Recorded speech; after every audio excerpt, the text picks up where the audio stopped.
Hey guys, I'm back again for another look at some great games from the various eras that we've gone through in computer gaming. This week we're going to do some amazing film tie-ins and I think you'll like it. Let's get straight to them.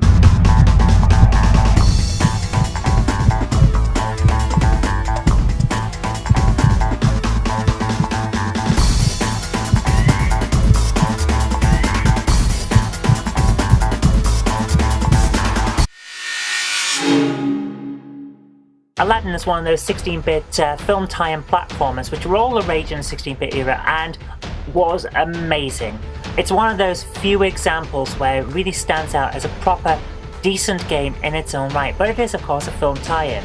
There's a lot here with a lot of character, a lot of fun, especially the bonus levels where I have no idea what I'm doing, but you play as a monkey and that's always good. So it is just fantastic. The graphics have so much character. It's a Disney game and you can tell Disney have put a lot of love and care into it. One of those games where even now people still talk about how good it is, and when you play it you'll see exactly why they think that. It's just so fantastic. If there's one film tie-in that properly embraces the open world aesthetic, it is Spider-Man 2. Now, it diverts quite significantly from the film by having not just one big boss to fight, but several. And it does it so that it has more to present to you. It has more variety, which is great in this kind of game, because that's what you want. But the main draw, and I think a lot of people will agree on this, is the fact that it is such a good, fun game to just swing around the city, doing whatever you want, stopping random crimes, which will replicate all over the city, by the way. There's not a huge variety in those, but you can just swing around being Spider-Man, and that is so amazing. That was not replicated again until, funnily enough, Disney Infinity, which does a similar thing. You can just swing around and have a lot of fun just swinging around the city, enjoying being Spider-Man. It's a great game, it's a lot of fun, it's held up surprisingly well, given that it is a film tie-in, and I enjoyed it immensely, so I think you will as well if you give it a try. Robocop on the Amstrad CPC is one of those games where I cannot speak highly enough about it. It's the usual film tie-in from the time where it's a side-scrolling shooter or beat-em-up or action game, that kind of thing. It's always side-scrolling, you've always got a wave upon wave of enemies, but this one does it right. It's one of those very early film tie-ins from Ocean Software. It's pretty much the one that defined how they would approach film tie-ins from there on in. And it is amazing. Non-stop action. It looks great. It's so smooth. It's fun to play, and it was so good that it spent months at the top of the charts when it came out. So that, if anything else, is testament to just how good this thing is. Give it a try regardless of which format you use. Personally, I went for the Amstrad CPC because that's what I had, but it was on Spectrum, Commodore, Amstrad, loads of different systems. Give it a try. You will not regret it. The Lord of the Rings, The Two Towers, one of two Electronic Arts film tie-ins that are simply amazing. This game is one of those where it's a brawler basically, but each section of it is part of the film, so you have various fights from various parts of the film, and it's just a massive mess of a fight. And it's one of those where it takes a brawler and it takes parts of RPGs with a leveling up system, new unlocks of powers and things like that. It makes you want to play it again and again and again, just to unlock extra bits for your characters. There are a variety of characters, and once you've gone through a game with one of them, you can go back and play that character's levels and that character's sections with other characters. I had a lot of fun dumping Aragorn or Gimli into Hobbit-only sections and just decimating the enemies. But it's a bit harder if you take the Hobbits and try and put them into an area where Aragorn is wailing on people. It's a lot of fun, and I think if you give it a try, you will find just how impressive this is. You can lose days to this game, and I highly recommend giving it a try. Similarly, Lord of the Rings, The Return of the King. Now this one is fantastic. I loved it so much, especially the set pieces in the Hobbit sections. Hobbit's not great for taking on wave after wave of enemies, but if you know how to do it, and you'll see because it flashes and sparkles on screen, there are certain set pieces that can kill a lot of your enemies all in one go, and that will give you fantastic bonuses which you can use to unlock extra powers and make it more likely that you'll survive. Now, of course, the next thing you do after you've gone through all of it, like I said before with the Two Towers, is you bring in an overpowered character like Aragorn into the Hobbit sections and beat everyone to death. It's a lot of fun, especially if you jump Aragorn into the final level where you're basically just wailing on people and fighting Gollum. and Gollum is not up to fighting Aragorn, but it's so much fun to do it. But like I said with The Two Towers, Return of the King is well deserved of its place on this list of best film tie-ins. I highly recommend it. I love it. I have played through so many times that I've leveled up a lot of the characters, if not all of them by now. I can't quite remember. I think a couple I never got around to, and I might do that after I've filmed through all of this. It's just that good.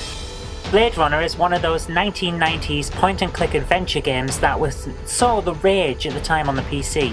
It's a fantastic game, however, because it has 12 endings with randomized people who you're supposed to be tracking down and eliminating, or perhaps even sympathizing with, who are replicants, and it runs parallel to the film, with parts of the film essentially rotoscoped and redone, and then it blends seamlessly into the voxel art that is used for the main game, for the game engine.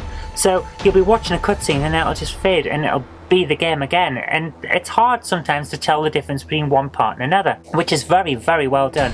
Like I say, it's running parallel to the film, so you're not playing as Deckard, you're playing as another guy, but it's still in the Blade Runner world, and it's such an atmospheric game. Jen can't speak highly enough of this. Personally, I never played it at the time because it was an expensive game and I didn't have an awful lot of money at the time, so I was off playing other things, but she adored it, and apparently out of the 12 possible endings she managed to get 5 of them, which is pretty good going, I would say, and also is very good evidence of how replayable this game is. She played it 5 times to get different endings. It is a fantastic looking game. It's still a lot of fun to play now, so if you get the chance to give it a try, I recommend you try it. Okay, before we reveal our best film tie-in, I want to talk a bit about some honourable mentions, so let's have a look at those first.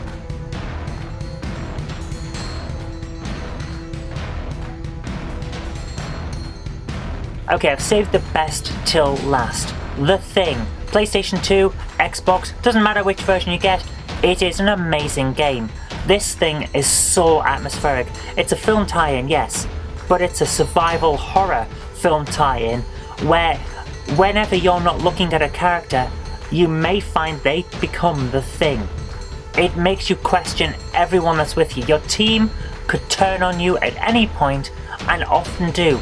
The amount of times I got jump scared by someone suddenly turning into the Thing when I thought I was able to rely on them is amazing, and all because I'd taken my eyes off them for a moment. It makes you paranoid. It's so atmospheric, and I love it. It's a prequel to the film, the original film that is, the 1980s original film that is.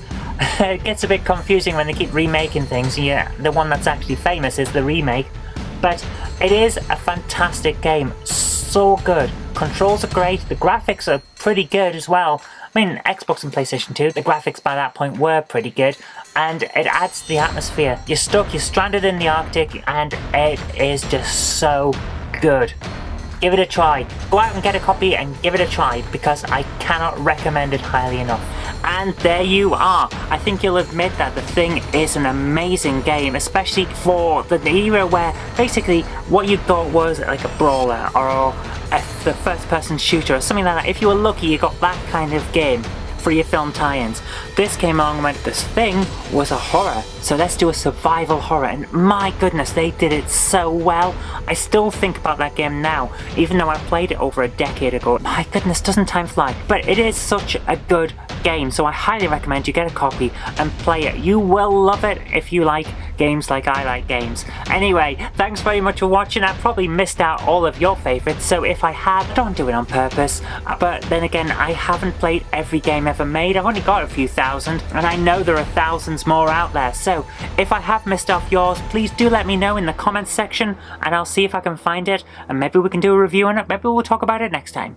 But until next time, thanks very much for watching. I hope you did like this, and if you did, remember to click the like button, share it with your friends so that they'll know a good game when they see it, and do subscribe for future videos because there will be more in the future. But until next time, I've been Zoe Kirk-Robinson, you've been watching GameHammer Extra on the Not Mouse channel, and I'll see you next time.